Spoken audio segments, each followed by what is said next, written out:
அன்பு உறவுகளுக்கு இனிய வணக்கங்கள். இன்றைய பதிவுல துலாம் ராசி அன்பர்களுக்கான ஆடி மாத ராசி பலன்களை தான் பார்க்க போறோம். இந்த மாதத்துல உங்களுக்கு சாதக பாதகங்கள் என்னென்ன, எந்தெந்த விஷயங்களை நீங்க செய்யலாம், அவசியம் தவிர்த்துக்க வேண்டிய விஷயங்கள் என்னென்ன, எந்த தெய்வ வழிபாடு இந்த காலகட்டத்துல உங்களுக்கு நன்மைகளை செய்யும், இது மாதிரியான தகவல்களை தெளிவாகவும் விரிவாகவும் பார்க்க போறோம். கொஞ்சம் கூட வீடியோவை ஸ்கிப் பண்ணாம முழுமையா பார்க்க முயற்சி செய்யுங்க. வாங்க வீடியோக்குள்ள போலாம். துலாம் ராசியை பொறுத்த வரைக்கும் சித்திரை 3-4 பாதங்கள், சுவாதி 1-2-3-4 பாதங்கள், விசாகம் 1-2-3 பாதத்தை உள்ளடக்கியது துலாம் ராசி. துலாம் ராசிக்கு அதிபதி சுக்கிர பகவான். வீடியோல சொல்லக்கூடிய பலன்கள் ஆண் பெண் இருபாலருக்கும் பொருந்தக்கூடிய பலன்கள். ஒவ்வொரு துலாம் ராசி அன்பர்களுக்கும் ஆடி மாதம் அதிரடியான மாதமா இருக்க போது பல கஷ்டங்கள், பல வேதனைகள், பல மன இறுக்கங்களை அதிகமா கொண்ட ராசி துலாம் ராசி. அஷ்டமத்துல குரு, இந்த ஒரே ஒரு விஷயம் உங்களை ரொம்ப ஃபீல் பண்ண வச்சிருக்கும். குரு பகவான் உங்களுக்கு கொடுத்த அடி இடியா இருந்திருக்கும். இதுக்கு முன்னாடி நீங்க பிரச்சனையை சந்திக்கவே இல்லை, இதுக்கு முன்னாடி நீங்க சந்தோஷமா இருந்தீங்கன்னு சொல்லல, இதுக்கு முன்னாடி நீங்க எப்படி இருந்தீங்களோ அதையும் தாண்டி ஓப்பனா சொல்ல போனா ஒரு தெளிவு, ஞானம், ஒரு நம்பிக்கை எல்லாமே இருந்தும் ஒரு ஃபெயிலியர் நடக்குதுன்னா அதுக்கு அஷ்டமத்து குருவும் ஒரு காரணம். சனி பகவான் 5ஆம் வீடு பூர்வ புண்ணிய ஸ்தானத்துல இருக்கார். நிறைய துலாம் ராசி அன்பர்களுக்கு குழந்தை பாக்கியம் ஒரு பிரச்சனையா இருக்கும். இந்த குழந்தை பாக்கியத்துல இருந்து எப்படி வெளியில வரப்போறோம்? நமக்கு அஷ்டமத்துல குரு இருக்கார், அதே மாதிரி கிரகங்கள் ஒவ்வொன்றும் பரிவர்த்தனை மாறி இருக்காங்க. 7ஆம் இடத்துல செவ்வாய் இருக்கார். இதெல்லாம் என்ன மாதிரி பிரச்சனையும் கொடுத்திருக்கோம்னு பாத்தீங்கன்னா, ஆனி மாதத்துல தனிப்பட்ட முறையில தனிப்பட்ட மனவேதனையோட மனசு ஒரு பக்கமும் மூளை ஒரு பக்கமும் சாப்பிடுறோமா இல்லையாங்கிறது தெரியாம வாழ்ந்துட்டு இருக்காங்க பாருங்க. அவங்க தான் துலாம் ராசி நேயர்கள். ஆணா இருந்தாலும் சரி, பெண்ணா இருந்தாலும் சரி, துலாம் ராசி நேயர்கள் பல வேதனைகளை அதிகமா சந்திச்சிருப்பாங்க. துலாம் ராசி அன்பர்களுக்கு எதிர்பார்ப்பு அதிகமா இருக்கிறதுனாலயோ என்னமோ ஏமாற்றமும் அதிகமா இருக்கு. அதிகமான அன்பு காதல் இருக்கிறதாலேயோ என்னமோ தோல்வியும் நம்பிக்கை துரோகமும் அதிகமா அனுபவிக்கிறீங்க. யாருடைய மனசையும் புண்படுத்தாம இருக்கக்கூடிய ஒரு ராசி இந்த துலாம் ராசி. யாருக்கு பிரச்சனைனாலுமே முன்னாடி நிற்கக்கூடிய ராசி துலாம் ராசி. பல வேதனைகளையும் சுமைகளையும் சந்தித்த துலாம் ராசி அன்பர்களுக்கு ஒரு கஷ்ட காலம்னு வந்துடுச்சுன்னா கூட நின்று காப்பாத்த கூட ஒருத்தவங்க கூட இருக்க மாட்டாங்க. உங்களுக்கு எவ்வளவு விஷயங்கள், எவ்வளவு ஞானம் இருந்தாலும் நமக்கு தெரிஞ்சே தப்புல போய் மாட்டிக்கிறோம் பாருங்க, அதுதான் துலாம் ராசி. காரணம் அன்பு.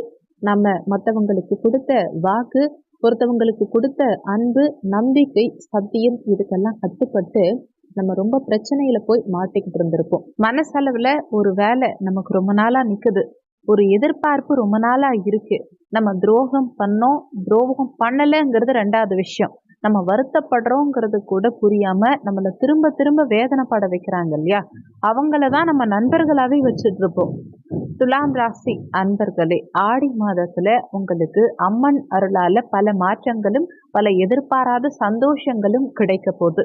முக்கியமா துலாம் ராசி அன்பர்கள் இந்த ஆடி மாதத்துல வணங்க வேண்டிய தெய்வம் எதுன்னு பாத்தீங்கன்னா மாசாணி அம்மன்.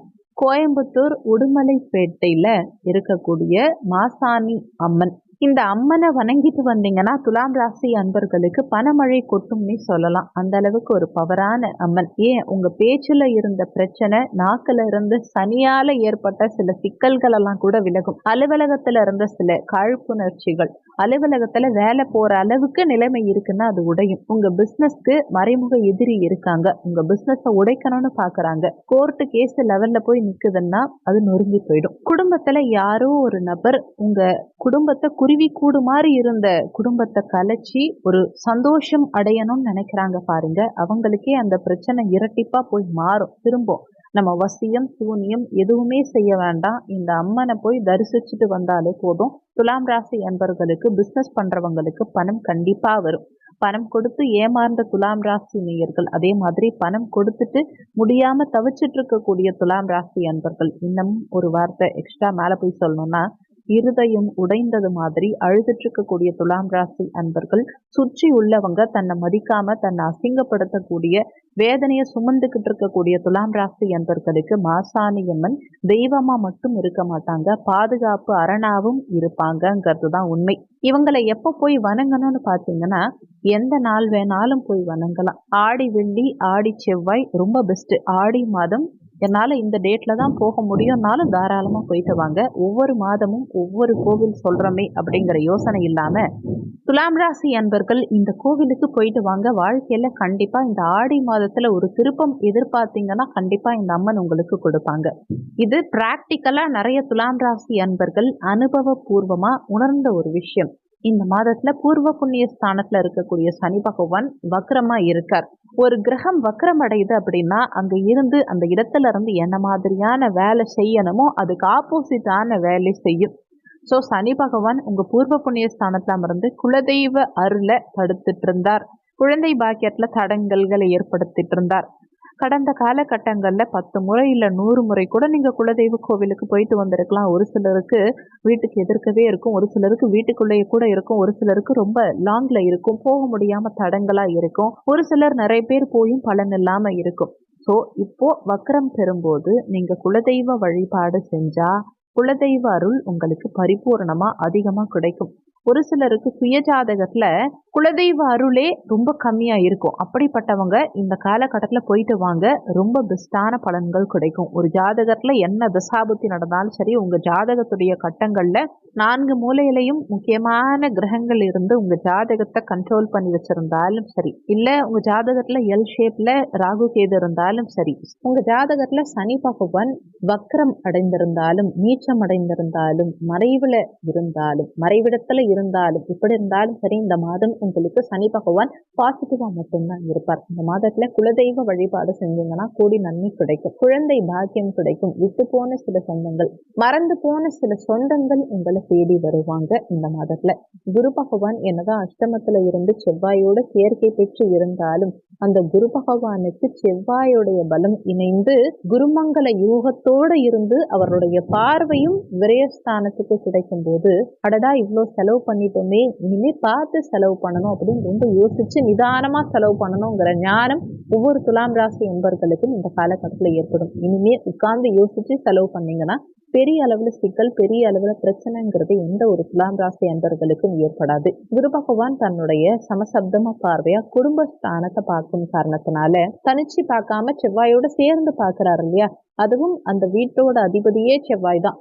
அந்த வீட்டு அதிபதியும் பார்க்கிறார், குருவும் அந்த குடும்பஸ்தானத்தை பார்க்கிறார். ஸோ இந்த மாதத்துல குடும்பம் சம்பந்தப்பட்ட சிக்கல்கள் எல்லாமே தீரும். நீங்க உட்கார்ந்து பேசுனீங்கன்னா சிக்கல்கள் நிச்சயம் தீரும். கணவன் மனைவி சண்டையா இருக்கட்டும், அம்மா குழந்தை உட்பட இந்த மாதிரியான சண்டையா இருக்கட்டும், சொல்ல முடியாத சில நபர்களுக்குள்ள சண்டை அப்படின்னா கூட அதையெல்லாம் முடிச்சிடுறதுக்கும் அதை முடிவில்லாம செல்வதற்கும் உட்கார்ந்து பேசுனீங்கன்னா சூப்பரான தெளிவான ஒரு முடிவு நிச்சயமா கிடைக்கும். காரணம் குரு செவ்வாய் உங்களுக்கு பரிபூரண அருளை கொடுக்கறாங்க.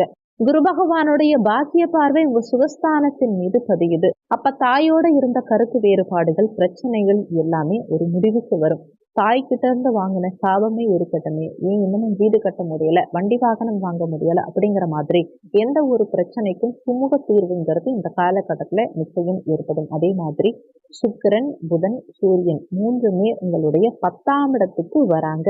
இந்த 10ஆம் இடத்துக்கு 3 கிரகங்கள் வரும்போது தொழில், வேலை வாய்ப்பு இது எல்லாத்துலேயுமே நல்ல முன்னேற்றம் நிச்சயம் கிடைக்கும். ஏன்னா இந்த 10ஆம் வீட்டுக்கு சுக்கிரன், புதன், சூரியன் சேர்க்கை இருக்கும்போது நினைத்த சில விஷயங்கள், எதிர்பார்த்த சில விஷயங்களுடைய வேகம் அதிகரிக்கும். திருமண அமைப்பாக இருந்தாலும் சரி, பொருளாதார அமைப்பாக இருந்தாலும் சரி, அதே மாதிரி உங்க வெளிநாடு சம்பந்தப்பட்ட வேலைகளா இருந்தாலும் சரி, வெளியூர் பிரயாணங்களா இருந்தாலும் சரி, உங்க மனசுல நினைத்த விஷயங்கள் நிறைவேறும். ஷேர் மார்க்கெட்ல இன்வெஸ்ட்மெண்ட் பண்ணணும், பணம் முதலீடு பண்ணணும் அப்படின்னு நினைக்கிறீங்கன்னா கொஞ்சம் நிறுத்தி நிதானமா செயல்படுங்க.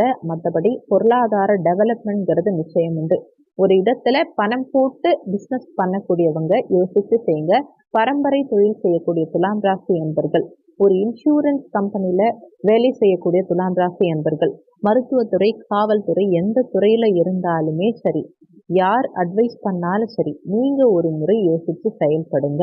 முக்கியமா கடைசியா ஒரு விஷயம், இதை நீங்க நல்லா புரிஞ்சு வச்சுக்கோங்க. துலாம் ராசி என்பர்கள் முருகனை நம்புங்க, மகிழ்ச்சி உண்டாகும். இந்த வீடியோல உங்களுக்கு ஏதாவது சந்தேகம் இருந்தா கீழே இருக்க கமெண்ட் செக்ஷன்ல சொல்லுங்க. நன்றி. மற்றும் ஒரு நல்ல பதிவோடு மீண்டும் உங்களை சந்திக்கிறேன்.